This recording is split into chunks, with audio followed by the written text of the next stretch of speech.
അകത്ത് വരുന്ന കളിച്ചേ പ്ലീസ് കുറച്ചു നേരം ചെല്ലാൻ അങ്ങോട്ട്. പെണ്ണിന്റെ ഒരു കളി. ഈ പെണ്ണൊരു വാദ്യാനിയാവും എന്നുള്ളതിന് ഒരു മാറ്റവും ഇല്ല. അമ്മയ്ക്കൊന്നും പോവായിരുന്നില്ല അമ്മ, ഇത്ര അടുത്തൊരു മരിപ്പുണ്ടായിട്ട്, അതും ചെറിയ കൊച്ച്. എന്റെ പൊന്നു മോളെ, എന്റെ കാലും കടച്ചേണ്ടി വയ്യാതെ ഞാൻ അവിടെ കാണും ചെന്ന് മറിഞ്ഞു വീണാ പിന്നെ എന്റെ കാര്യം തീർന്നത് തന്നെ. നിങ്ങൾ ആരെങ്കിലും ഒന്ന് പോയിട്ട് വരി. അമ്മ എങ്ങനെ അമ്മ പോണേ? എനിക്ക് ആലോചിക്കാൻ വയ്യ. എത്ര പ്രായം ഉണ്ടാവക്ക്? എന്തിനാ ഈ കാണാൻ ചെല്ലാൻ മൂലയിലോട്ടൊക്കെ പഠിക്കാനാന്ന് പറഞ്ഞ് വിടുന്ന പിള്ളേരെ? എന്നിട്ട് പ്ലെയിനിന്നും ട്രെയിനിന്നൊക്കെ വീണ് ചാവുകയും ചെയ്യും. അത് അങ്ങനെയൊന്നുമില്ല. പഠിക്കാൻ എവിടെ വിട്ടാലും വിട്ടില്ലെങ്കിലും വരാനുള്ളത് വഴി തങ്ങൂല. സമയമാകുമ്പോ അതൊക്കെ സംഭവിക്കുന്ന. അല്ല, ഇവനെ ഈ വയസ്സുകാലത്ത് തന്നെ എങ്ങനെ ഇടുന്നവരുന്ന ഈ കൊച്ചു പിള്ളേരൊക്കെ എന്തിനാണ് ഇങ്ങനെ കൊണ്ടുപോണത്? ഇനിയിപ്പം പ്രായമൊന്നും അതിനൊരു ബാധകമല്ല മരണത്തിന്. സമയാവും. ഒരു തുണിക്കെട്ടാറ്റേ ഉള്ളൂ, ഒന്നും കിട്ടിയിട്ടില്ല. അല്ല, എപ്പോഴും ജഡം എടുക്കും? അവിടെ ആരൊക്കെ വരാനുണ്ട്. ആ ചേച്ചി കരയണ കണ്ടിട്ട് സഹിക്കണില്ലെന്ന്. അല്ല നാത്തൂനെ, ക്ലീറ്റോ ചേട്ടന്റെ കുഞ്ഞമ്മ മരിച്ചിട്ട് പോയിന്നോണ്ട് വന്നില്ല ഇതുവരെ. ക്ലീറ്റോ വന്നില്ല, അത് പിന്നെ പ്രായമായി കിടന്നുവെച്ചത്. അല്ലെങ്കിൽ തന്നെ നമ്മളോട് വലിയ ബന്ധമൊന്നും ഇല്ലല്ലോ അല്ലാതെ. നാത്തൂനൊന്ന് പോണായിരുന്നു. എന്ത് കാര്യത്തിന്? ഞാൻ കണ്ടിട്ടും കൂടി ഇല്ല അവരെ. ഇതങ്ങനെയാണ്, അവള് പാവാടയും ബ്ലൗസ് ഇട്ട് നടക്കണത് എന്റെ മുമ്പിൽ ഇപ്പോഴും ഓർമ്മ. പൊന്നോ, ഈ പാടത്തിന്റെ അപ്പുറം ആരോ മരിച്ചെന്ന് പറഞ്ഞാരാമേ? അത് ഞാൻ അപ്പോഴേ വിചാരിച്ച ആ മരണം ഒരു വല്ലാത്ത ദുർമരണമാണെന്നാണ് എനിക്ക് പറയാനുള്ളത്. ആ ഒരു മരണത്തിന്റെ അന്ന് ഉണ്ടല്ലോ, വെള്ളിയാഴ്ചയായിരുന്നത്. ദൈവസത്യമായിട്ടും വെള്ളിയാഴ്ച മരണം ഉണ്ടായാൽ അടുത്തടുത്തൊരു 4-5 മരണം നടക്കുമെന്നാ പറയുന്നത്. അല്ല, ഒരു കാലം കാക്കടന്ന് കുറുകുന്നത് കേട്ടില്ലയോ? ഇനിയിപ്പോ ആരെ കൊണ്ടുപോകാനാണ്? എന്താ കാലം കോഴി ഇങ്ങനെ പോകണേ? അതിപ്പോ ആരെന്നൊന്നുമില്ല, വന്ന് വിളിച്ചാ പോയേ പറ്റും. എന്നെ അങ്ങെടുത്തെങ്കിലും എനിക്ക് സങ്കടമില്ലെങ്കിൽ കൊച്ചു പിള്ളേരെയൊക്കെ എടുത്തോണ്ട് പോകണം. ഞാൻ ആര് മരിച്ചാലും പ്രശ്ന, പ്രായമായവരാണെങ്കിലും ചെറിയ പിള്ളേരാണെങ്കിലും. ഇതാ കൊച്ചാ പാവട ബ്ലൗസ് ഇട്ടൊന്നും നടക്കണത് എന്റെ കണ്ണീന്ന് പോണില്ല. എങ്ങനെയല്ലേ വിശ്വസിക്കണേ? ഇന്ന് കാണാതെ നാളെ കാണില്ല. അവരാരെങ്കിലും വിചാരിച്ചോ? എവനെന്തോന്ന് ഇങ്ങനെ നോക്കിക്കൊണ്ട് നിക്കുന്നത്? എടാ, നീ പോണില്ലേ? എന്താ നിക്കണേ? സമയായി. ഇവൻ പോയില്ല ഇത്ര നേരമായിട്ട്. ഇവനെന്ത് പോവാത്തെ? ഇത് കഷ്ടമെന്ന് പറ. പോടാ. എന്താ വേണ്ട, ഞാൻ എടുത്തു തരാം. കടന്നല് കുത്തിയ മുഖത്ത്. ക്ലീറ്റ് എവിടെ ഇല്ല. മോനെ, പോകുന്ന വഴിയിൽ ആ മരണ വീട്ടിൽ കൂടെ ഒന്ന് കയറിയേക്കന്നെടാ. പിള്ളേരുടെ അടുത്ത് പറഞ്ഞു 2 പേർക്കും പേടി.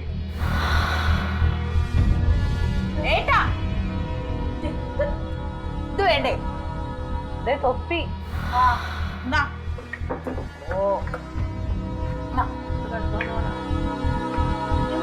മിണ്ടാതെ പോണത് എന്തിയടാ?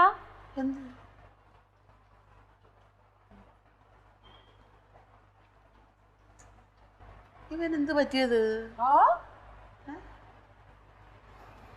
നമുക്കെന്നൊന്ന് പോയിട്ട് വരാം. നാത്തും ചെല്ല, എനിക്ക് മേല.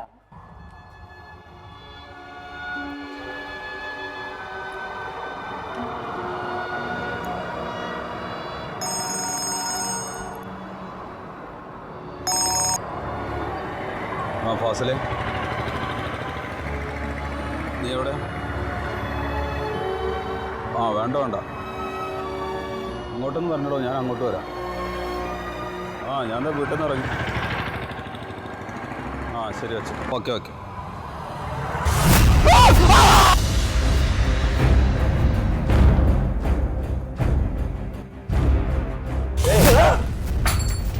എന്താണ് പേടിച്ചാ?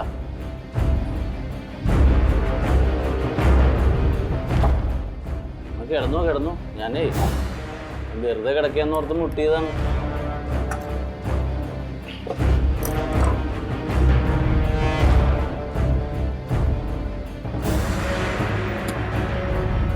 മരണം വാതിൽക്കലൊരു മഞ്ചലുമായി വന്നു നിൽക്കുമ്പോൾ മരണം. എന്താടാ അങ്ങനെ ഒരു പാട്ടും പാടിക്കൂലേ മനുഷ്യനാ? ഇവനിത് എന്ത് പറ്റി? ഇന്നലെ ഉറങ്ങിയില്ലേ? മരണമെത്തുന്ന നേരത്ത് കാത്ത് നീ എൻ്റെ അരികിൽ ഇത്തിരി നേരം ഇരിക്കണേ. മരണമെത്തുന്ന എന്താണിത്? ഇത് എന്ത് പറ്റിയെന്ന് പറഞ്ഞത്? പാട്ടും പാടിക്കില്ല. അതെ, ഞാൻ ബില്ലടക്കാത്തവരുടെ ലിസ്റ്റ് തന്നിട്ടുണ്ട്, നമുക്ക് പോയി കട്ട് ചെയ്യാവാ. ഫീസൂരാന്ന് വാ, ദേ ലിസ്റ്റ്. കനക, ഇത് ഊരണ്ടേ? ഇത് ഞാനൊന്നും വരുന്നില്ല. ഞാൻ വരുന്നില്ല തന്നെ. എന്ത്? പാവങ്ങളുടെ കണ്ണീരൊപ്പുന്ന ഫീസ് വരാനൊന്നും ഞാനില്ല. എടോ, കണ്ണടച്ച് തുറക്കുന്നതിന് മുമ്പ് തീർന്നു പോകുന്നതാണ് മനുഷ്യജീവിതം, അത് മനസ്സിലാക്കുക. എടാ കനക, കണ്ണടച്ച് തുറക്കാൻ ശരാശരി 60 കൊല്ലമെങ്കിലും വേണ്ടി വരും. നീ കളി കളഞ്ഞിട്ട് വന്നേ, നമുക്ക് ഡ്യൂട്ടി ചെയ്യാം. എന്ത് ഡ്യൂട്ടിയടോ? നാളെ കത്തിയെരിയുന്ന ചെതയിൽ ഭസ്മമായി തീരേണ്ടതാണ് നമ്മുടെ ശരീരം. ആ ശരീരം എന്ത് ഡ്യൂട്ടി ചെയ്യുന്ന ഈ പറയുന്നത്? എന്താ കനക, നിനക്ക് വട്ടായ? ഇന്ന് ഫീസൂരിയില്ലെങ്കിൽ ചീഫ് എഞ്ചിനീയർ നമ്മുടെ ഫീസൂരും. നീ തമാശ കളഞ്ഞിട്ട് വന്നേ. തമാശ? എല്ലാം തമാശയാണടോ. ഓരോ തരം തമാശകൾക്ക് വേണ്ടി ജഗദീശ്വരൻ ഭൂമിയിലേക്ക് അയക്കുന്ന മാംസത്തിൽ പൊതിഞ്ഞ ആത്മാക്കളാണ് നാം എല്ലാവരും. നശ്വരമായ ജീവിതം തന്നെ വലിയൊരു തമാശയാണ്. ഞാനിപ്പോ ഈ ലിസ്റ്റ് എന്ത് ചെയ്യണമെന്ന് നീ പറ. അത് തീയിലേക്ക് അറിയടോ, കത്തി അമരട്ടെ. ഇഹലോകം ഉപേക്ഷിച്ചു പോകുന്ന മനുഷ്യ ശരീരം പോലെ അത് കത്തി അമരട്ടെ. കറണ്ട് ചാർജ് അടയ്ക്കാൻ കഴിയാത്ത പാവങ്ങളുടെ കണ്ണീര് അങ്ങനെ എന്നേക്കുമായി നിലയ്ക്കട്ടെ. അവരുടെ അന്തർഗൃഹങ്ങളിലെല്ലാം അങ്ങനെ പ്രകാശം പരക്കട്ടെ. അത് നമ്മുടെ അനശ്വരമായ ആത്മാവിന് ചൈതന്യമായി ഭവിക്കട്ടെ. ഞാനെന്ന് ഇവിടെ കുറച്ചു നേരം ഇരിക്കട്ടെ. എടാ കനക, നീ എന്നെ വെറുതെ ശശിയാക്കാൻ വേണ്ടിയിട്ട് നാടകം കളിക്കല്ലേ? നാടകം? എടോ, സൃഷ്ടി സ്ഥിതി സംഹാരം ഇതൊക്കെ നാടകങ്ങളാണ്. ഇതൊക്കെ KT മോഹമ്മദിന്റെ നാടകങ്ങളാണ്. നീ പറയാതെ തന്നെ എനിക്കറിയാം. പ്രപഞ്ചമാണ് വേദി, നമ്മളെല്ലാവരും അവിടുത്തെ ആട്ടക്കാരാണ്. കനക, ഇന്ന് ഇവിടെ ഫീസ് ഊരണം. നീ വരണണ്ടോ ഇല്ലയോ? ഞാൻ വരുന്നില്ല. എഴുന്നേറ്റടാ, എഴുന്നേക്കാൻ. എങ്ങോട്ട്?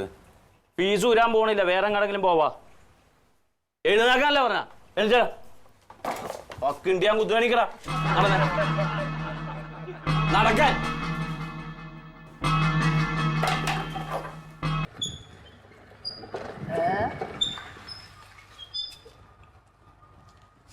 അല്ലേ വാസലേ, ഇന്നത്തെ ജോലിയില്ലേ നേരത്തെ പോകുന്നത്? ജോലിയില്ലാഞ്ഞിട്ടല്ല, എന്തോ ഒരു ചീറാപ്പ് കാണിക്കണ്ട് കനകൻ. എങ്ങനെ? അതെ,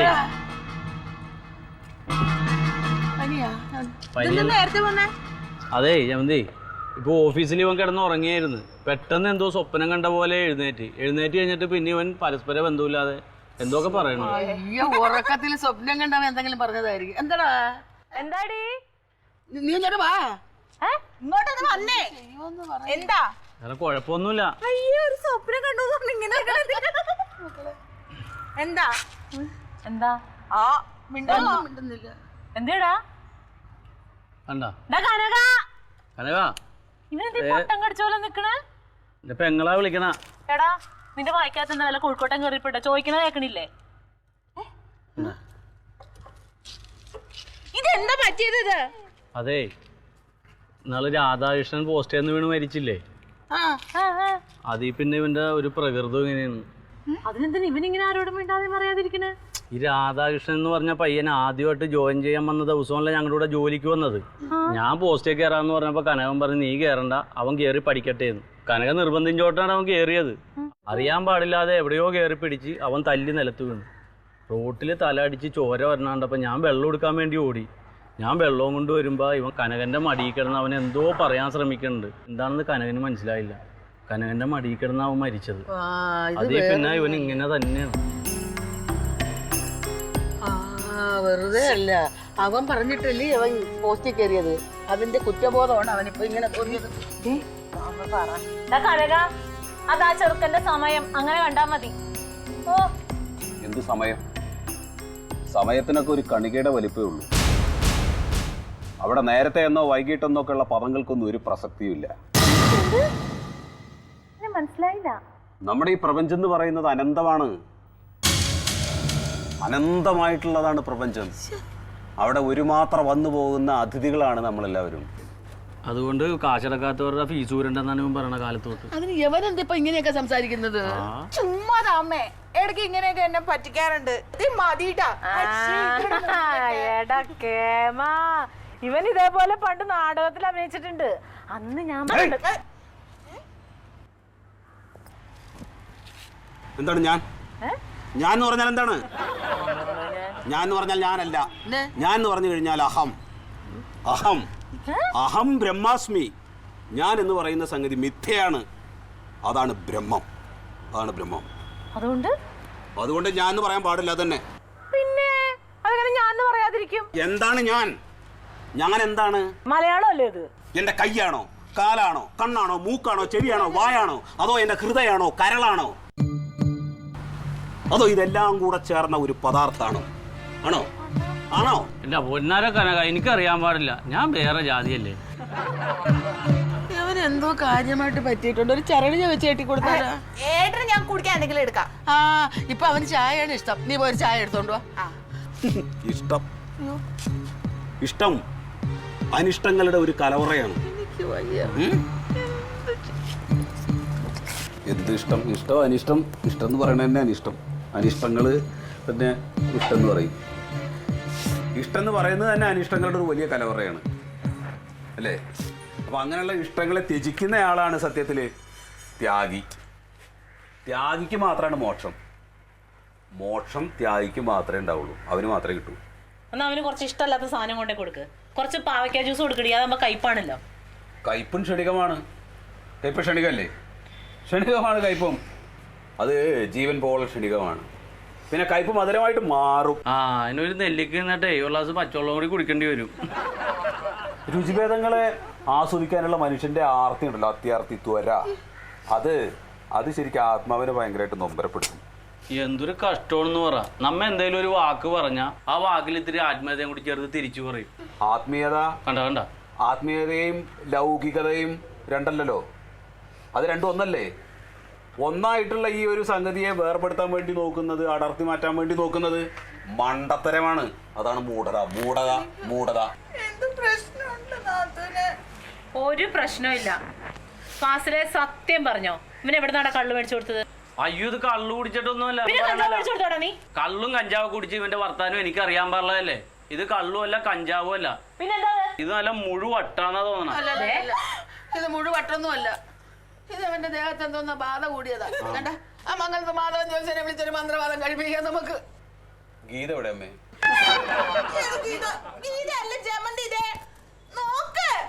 ഭഗവത്ഗീത എവിടെ അമ്മേ? അത് അലമാരി ഇരിപ്പുണ്ട്. വേദഗ്രന്ഥങ്ങളൊന്നും അലമാരയിൽ വെച്ചിട്ട് പൂട്ടാനുള്ളതല്ല. അതൊക്കെ ഇടയ്ക്കിടയ്ക്ക് എടുത്തിട്ട് പാരായണം ചെയ്യണം. അയ്യോ എടാ, നീ അല്ലേ പറഞ്ഞത് അലമാരി വെക്കാൻ?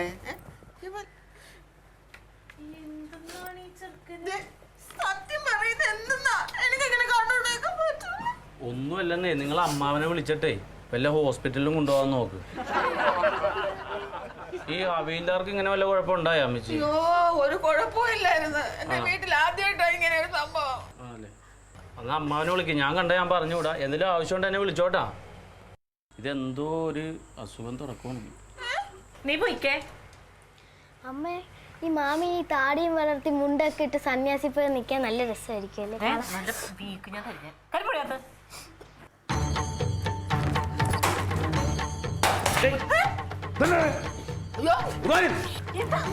പൊന്നു മോനെ,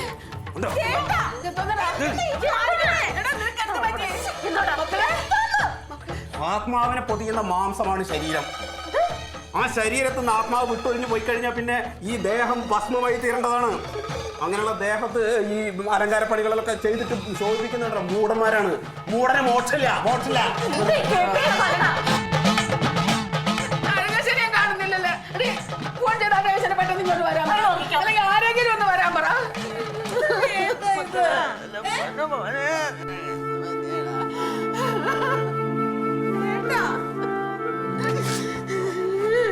പോരും.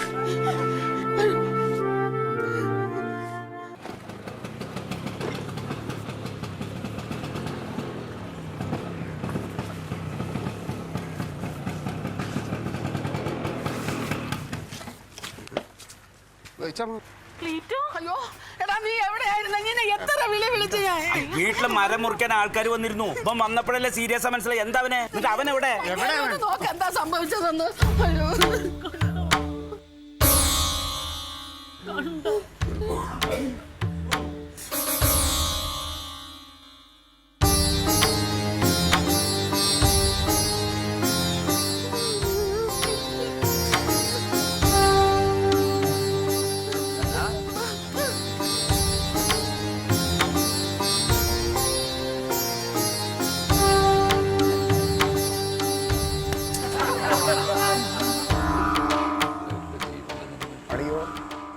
അളിയോ എന്നെ മനസ്സിലായോ? ഇങ്ങോട്ട് നോക്കിയേ, ക്ലീറ്റസ് അളിയൻ, ക്ലീറ്റസ്. ആ ഇത് സംഭവം തലയ്ക്ക് എന്തോ പറ്റിയിട്ടുണ്ട്. തേങ്ങ വല്ലതും വീണോ? ഒന്നും മിണ്ടാതിരിക്കണ അവിടെ. കനക ഇതെന്ത് വേഷാടത്? നീ എന്തൊന്നും മിണ്ടാത്ത്? ഇങ്ങോട്ട് നോക്ക്. ഞാൻ ആരാന്ന് മനസ്സിലായോ? അമ്മാമൻ. ഓ അതൊന്നും ചോദിക്കാ, ഗുണമുള്ള എന്തെങ്കിലും ചോദിക്കേ. അളിയാ അളിയാ അളിയന് ഇരിക്കുന്ന ഈ വീട് ആരുടേതാണെന്ന് അളിയന് ഓർമ്മയുണ്ടോ? ഓർമ്മയുണ്ടോ? ഓ അളിയൻ്റെ റിലേ കംപ്ലീറ്റ് പോയി. എന്തായാലും ഭാഗ്യം, തക്കളി മോളുടെ ഭാഗ്യം തന്നെയാണ്. ഇപ്പൊ അസുഖം ശരിക്കും നടക്കാം. എന്താ ആർത്തിയാടത്? ആർത്തി എല്ലാവർക്കും ആർത്തിയാണ്. ആർത്തി മൂത്ത് സമ്പാദിച്ച് കൂട്ടും. എന്തിന്? അവസാനം എല്ലാം ചെന്നെത്തുന്ന ഒരു വലിയ ശൂന്യതയിലാണ്. അവസാനം എല്ലാം ചെന്നെത്തുന്നത് മരണത്തിലാണ്.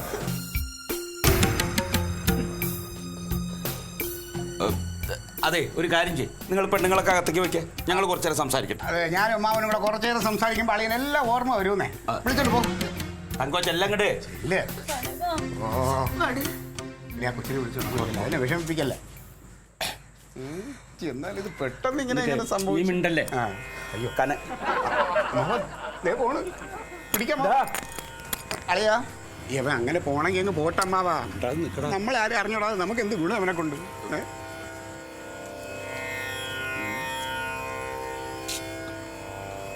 കനക, നിനക്ക് എന്താടാ സംഭവിച്ചേ? സംഭവിച്ചത് തലയ്ക്ക് എന്തോ കാര്യമായിട്ട് തന്നെ. നീ മിണ്ടാതെ. സംഭവിച്ചതെല്ലാം മിഥ്യയാണ്. ഇനി സംഭവിക്കാനിരിക്കുന്നതും മിഥ്യയാണ്. അങ്ങനെയല്ലേ ഗീത പറയുന്നത്? ഗീത അങ്ങനെ പറഞ്ഞിട്ടില്ലല്ലോ. അതാരമ്മാവാ? എന്താടാ? എല്ലാ ശ്ലോകങ്ങളും ആത്മാവിന്റെ പൂർത്തീകരണത്തിനുള്ളതാണ്. അമ്മാവാ, എനിക്ക് തോന്നുന്നു ഇഷ്ടഭക്ഷണം എന്തോ കിട്ടാതെ ആർത്തി മൂത്ത് ഭ്രാന്തായതായിരിക്കും. അളിയോ അളിയ ഭക്ഷണം എന്തേലും കഴിച്ചായിരുന്നോ? ഭക്ഷണം അനശ്വരമല്ലാത്ത ജീവന്റെ നിലനിൽപ്പിന് ഭക്ഷണം കൊണ്ടൊക്കെ എന്ത് പ്രയോജനം? അപ്പൊ അതുമല്ല. അല്ല, നീ ഇന്ന് ഓഫീസ് പോണില്ലേ? മനസ്സമാധാനം കിട്ടാത്തിടം മൂഢന്മാരുടെ സത്രങ്ങളാണ്. വിവേകികളായിട്ടുള്ള ആളുകൾ ആരും അവിടേക്ക് പ്രവേശിക്കില്ല. എടാ, മുൻകൂട്ടി ലീവിന് അപേക്ഷിക്കാണ്ട് ഇങ്ങനെ മന്ത്രം ജപിച്ച് നടന്നാലേ സസ്പെൻഡ് ചെയ്യും. അരനാഴിക നേരത്തെ ജീവനെ ആരെങ്കിലും സസ്പെൻഡ് ചെയ്താലെന്ത്, സസ്പെൻഡ് ചെയ്തില്ലെങ്കിൽ എന്ത് സഹോദരൻ? സഹോദരനോ? എടാ, ഞാൻ നിന്റെ അമ്മാവനാണ്. അമ്മാവാ, അതെ ഞാൻ പറയാം. അളിയാ, അളിയൻ തല തണുക്കെ ഒന്ന് കുളിച്ച് ഭക്ഷണം എന്തേലും കഴിച്ചിട്ട് പോയി റെസ്റ്റ് എടുക്ക്. ഓഫീസിലൊന്നും പോണ്ട കേട്ടോ. ഞാൻ പുണ്യതീർത്ഥം കൊണ്ട് ദിവസവും കുളിക്കുന്നുണ്ടല്ലോ. ഈ ദേഹമല്ല, ദേഹി. അതേത് ദേവി? ദേവിയല്ല, ദേഹി, ആത്മാവ്. അല്ല, നീ സന്യസിക്കാൻ തന്നെ പുറപ്പാട്? അതെ, ആത്മാവിനെ ഈശ്വര ചൈതന്യത്തിലേക്ക് എത്തിക്കുക. കാമം, ക്രോധം, മോഹം ഇവകളെ മേൽവസ്ത്രം പോലെ ഊരി എറിയുക. എന്നിട്ട് മനസ്സിനെ പരമമായ ആനന്ദത്തിലേക്ക് ലയിപ്പിക്കുക. അത് വേണം അളിയ, അത് വേണം. പക്ഷേ അതിന് പറ്റിയ സ്ഥലം ഇവിടെ അല്ല. ഏതെങ്കിലും നല്ല പാറപ്പുറത്തോ അല്ലെങ്കിൽ പ്രകൃതി രമണീയമായ ഏതെങ്കിലും കാട്ടിലേക്ക് പോകളിയോ. അവിടെ ആകുമ്പോൾ ആരും ശല്യം ചെയ്യാൻ വരില്ല. പ്രകൃതിയും പുരുഷനും അനാദികളാണ്, തുടക്കമില്ലാത്തത്. വികാരങ്ങളും ഗുണങ്ങളും പ്രകൃതിയിൽ നിന്നുണ്ടാകുന്നു. നിർഗുണ ജീവികളെ. അളിയൻ പറഞ്ഞെന്താണെന്ന് മനസ്സിലായ അവസാനം? അളിയനെ കൊണ്ട് ഇനി ഒരു ഗുണവും ഇല്ലാന്ന്. ഇതേതോ മൂത്ത കേസാണ് കേട്ടോ അമ്മാവ. ഇത് പെട്ടെന്നൊന്നും കുറയത്തില്ല. ഇത് എന്താണ് ഒരു പോകുമ്പഴി? Alien versus Alien.